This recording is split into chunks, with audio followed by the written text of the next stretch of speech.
Welcome back. This is just a really quick video to show you something that I worked on in the middle of the remodel that just kind of caught my eye. I just decided that I really liked the look of the new beautiful colorful Vitamixes, but I didn't like the price. And besides, my Vitamix is still working fine. That's one of the great things about that particular kitchen appliance, is that they are built to last. And so I decided I was going to upgrade my Vitamix, and I thought it might be something fun to show you. So let me show you how I remodeled my Vitamix. Not such a big remodel, but it's kind of fun and it was super easy. So let's take a peek. Make sure you have some painter's tape and some scissors on hand before you begin.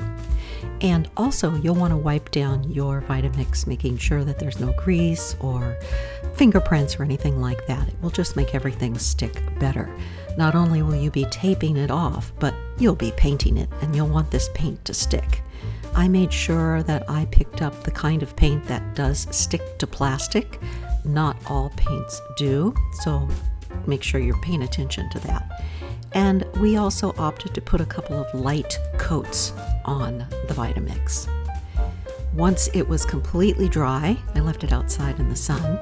Then I removed the tape. Again, very easy to do. Just make sure that you do it kind of slowly. I say that as I ripped one piece off. But do it so that you're not pulling off the paint.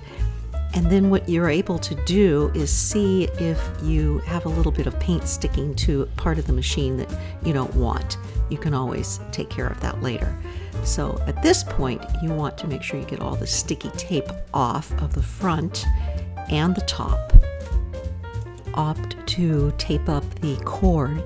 I didn't in this case, and I actually had a little bit of overspray on the cord, and some turpentine or paint remover or even nail polish remover lightly on a paper towel should get that off and clean it up for you.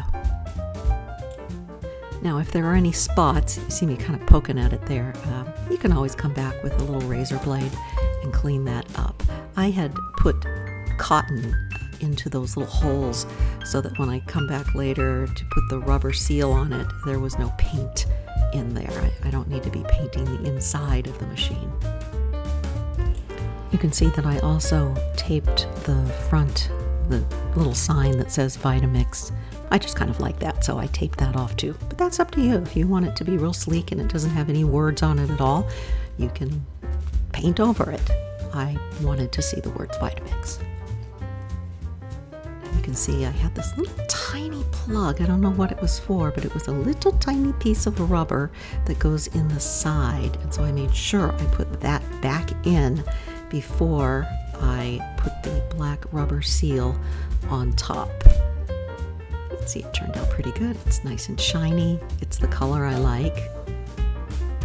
Kind of fun. And gosh, it saved me about $400.